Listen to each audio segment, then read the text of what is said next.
writer takes a pen to write the words again. All in love is fair. That song is from Stevie Wonder's Inner Visions album, which came out in 1973. He wrote, produced, composed, and played almost all the instruments on each song.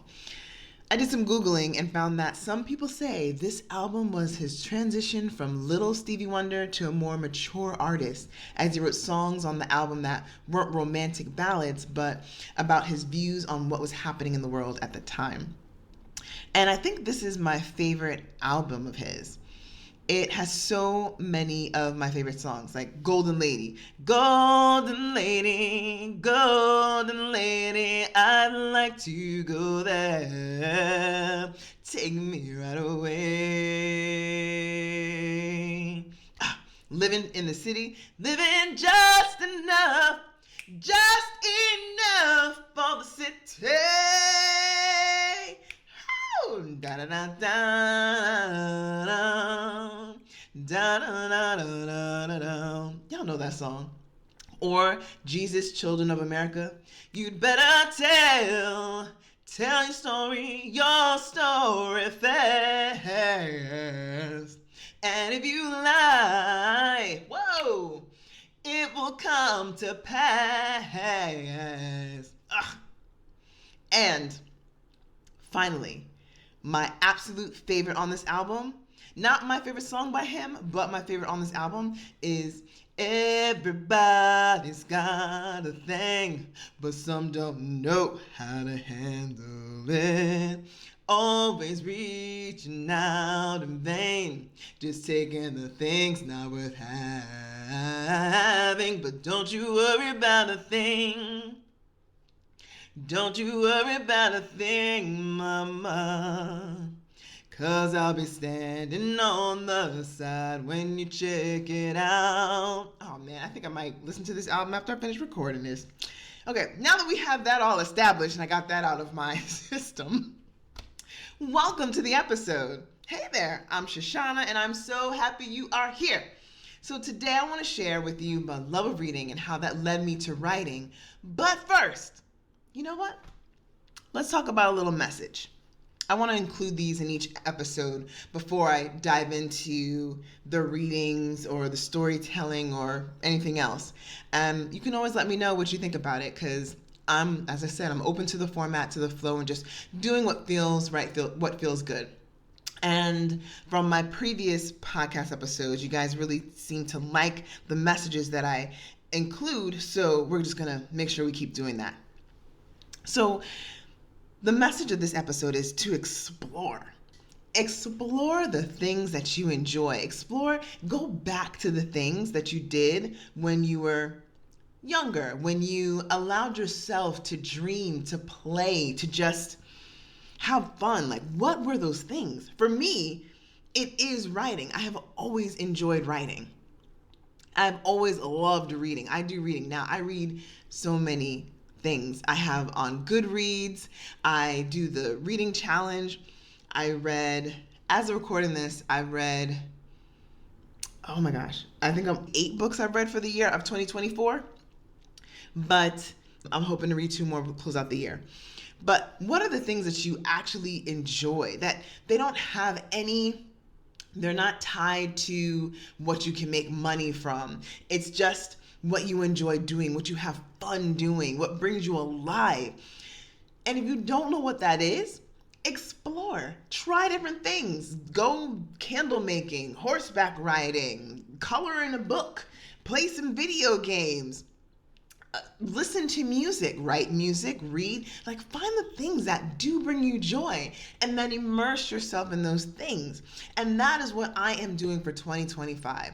I'm immersing myself into story culture, into the storytelling world, into writing for the fun of it, because I enjoy it and I haven't allowed myself to jump back in it for a while, but this is the year that I'm doing it. Actually, in 2025, I'm into radical self-care for myself, like just going full all in. I love it, I'm jumping in. I don't love it, I'll stay away from me. That's where I am. And I encourage you so much to go out there and explore, especially in this first month of 2025, where you're just laying the foundation, making time, putting it in your calendar as time for you to do things that you enjoy. Make it a priority. Make it your number one thing, because I guarantee that when you find the things that you enjoy and you do more of those things, that will open you up in so many ways in other areas of your life. It'll have ripple effects. It'll bring more joy to you. You'll be more focused. You'll have things that you look forward to, this thing that you enjoy. It's just gonna light you up. I guarantee it. It's gonna light you up. It may not light up other people. They may have ideas, or they may not like that you're taking the time that you had for them and you're focusing it on you. They may not like that. That's a them problem. As long as you're not hurting anybody, I say focus on yourself and do the things that work well for you. You can always schedule time for those other people at those other times, but make sure the first person that you schedule time for is you in your calendar. And that's all I'm going to say about that. And so let me talk about my writing career, or how I got started. So I've always wanted to be a writer and write books. I remember at 10, when you're in the 5th grade, my best friend and I at the time, we would sit in, it must have been homeroom class, and write stories about a boy on Earth and a Martian boy on Mars swapping bodies and how they adjusted to each other's realm. And we also wrote salacious stories where we even drew pictures. And we would sit in the back of the class, we would pass those notes and giggle the entire time, annoying the crap out of my teacher. And one day we came into, and then we would shove the papers into the desk. And one day we turned to class and she had cleaned out the desk, threw out everything.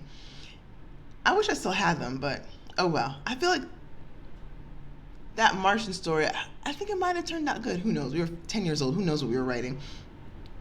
The first author that I fell in love with, though, was Mary Higgins Clark. I found her book, Where Are the Children?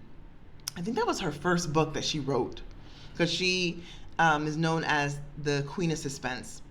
And another book, Unloved by John Saul. I was at my grandmother's house one summer and I saw those books there. They were my mom's.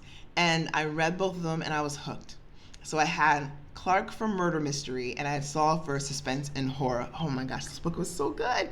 As I'm talking to you about it, I'm thinking John Saul, those books, I kind of want to read them. They were so good and I hope they stood up over time. I'm pretty sure they did. It was just brilliant. Okay, back on topic. I can tell you that I think in 10th grade, I was reading one of his books, Where the Wind Blows. I'm pretty sure that was the title of the book. And I was sitting in the front of the class and I read the book. I read that book for the entire period. I wasn't paying attention to anything the teacher was saying. I just had the book in my face. And I remember at the end of class, she was like, I can't remember her exact words, but I know she was saying, like, could you not disrespect me and put the book away and pay attention in class? And she's right. I didn't do it again, but that was how hooked I was on that book. But anyway, I also read Nancy Drew mysteries, starting with The Secret of the Old Clock. And every weekend, my mother would take me and my brother and my cousins to the library so we could get books. Oh man, one time I picked up at least 20 of those Nancy Drew books, and the librarian made me put back a majority of them. Something about letting other people having a chance to read. Bleh. She didn't know I could read those books in that time. It was a summer, I had nothing else to do. But fine, other people had to read. And it wasn't actually like I wasn't coming back. There was another author that I read. Oh my gosh, I can't remember her name. Lois Duncan. She wrote I Know What You Did Last Summer or This Summer. That became a movie. And she also wrote another book. Was it Lost in Time? About, these are young adult books. And Stranger with My Face. Stranger with My Face was about astral projection. And Lost in Time was about a family, that a woman and two daughters not two daughters. I think it was a daughter and a son. And they have been around for a long time, like living for a long time. It was, they were so good. Man, You know when you read a good book and it's like so good, you're like, man, I wish I could reread it for the first time. And I kind of wish I could do that with those books. I love talking about books. Back on topic. So the genre. It's a genre. We're going to go with genre. The genre that I have always been in love with is thrillers. I love mysteries, psychological thrillers, and currently I'm into romantic fantasy, which I think they call it reminisces, that have magic, myths, and dragons, or retelling of myths, like Guild by, oh my God, I can't remember her name. I'll put the link in the show notes. Is it Scarlett? I was going to say Scarlett O'Hara. That is not her name. I can't remember her name, but that is the retelling of King Midas story but this one is about a gold-plated woman in a cage. And the drama ensues. It's just so interesting, like how the story unfolds and where it is. I think it's a 5-book series, and the last book just came out in December, and I've been holding off on reading it because I don't want it to be over yet. But all good things must come to an end. I've also read a series on the retelling of Hades and Persephone and about the Greek gods and how they ruled in modern day. It's just, I love those things. I love reading. I love mysteries and how it just takes your mind away and just allowing you to be creative and just, I just love it. I just love it. But the thing that I don't love about the romanticises is that sometimes it ends up being like a step-by-step sexual instructional book. I mean, I'm all for reading a little bit about sex, but man, it's like you could like take these and use them for your next sexcapade. And I just mostly skip over that because I'm like, show me the drama, the deception, and the betrayal. Bring me that.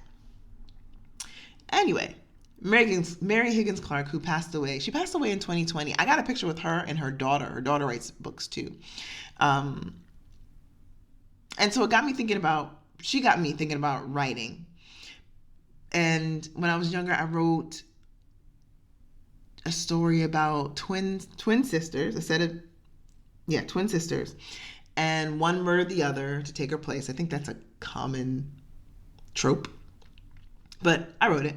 And I wrote about a high school reunion gone wrong. I continued writing in college, where I wrote short stories for the one creative writing class that was offered. I didn't have a lot of creative writing classes offered in my schooling.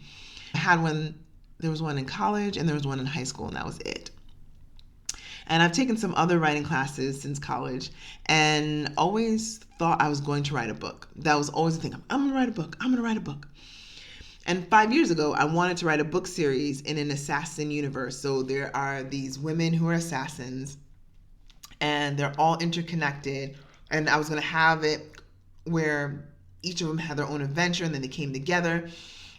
And some books, and it planned out lovely in my mind. But then when I sat down to write the first draft, and it was like painfully long and boring, I was like, you know what? I don't have the patience for this. This is taking way too long. I am not interested in writing books, but I do love writing flash fiction stories. And flash fiction are stories that are very short and can be 6 words up to 1,000 words. And they're mostly just about a scene. And I love being able to get in a story and then get right out of it. And I began writing the assassin universe, I'm calling it right now, as flash fiction. So I have some stories about the different characters and, in different scenes in their life. And I think they're pretty good. And one day I aspire to actually start submitting these stories somewhere. But for now, I'm just writing them for fun as I'm building and defining my craft. So I'll be sharing those stories in some episodes, but also on my website at letyourownpath.com. I don't remember if it's /stories, so let me not make that up. A lot of times when I can't think, when I want to write, and then I'm like, I don't know what to write about or what to come up with, I'll go to Writer's Digest. They have on their site like a prompt for the week, and you can go back a couple and see what prompts they had before. And they have one prompt that I saw recently that I do want to write a news story on. I haven't written a news story in a while, to be honest, and maybe in a couple of years. That's how long it's been since I've actually allowed myself to sit and write a fiction story.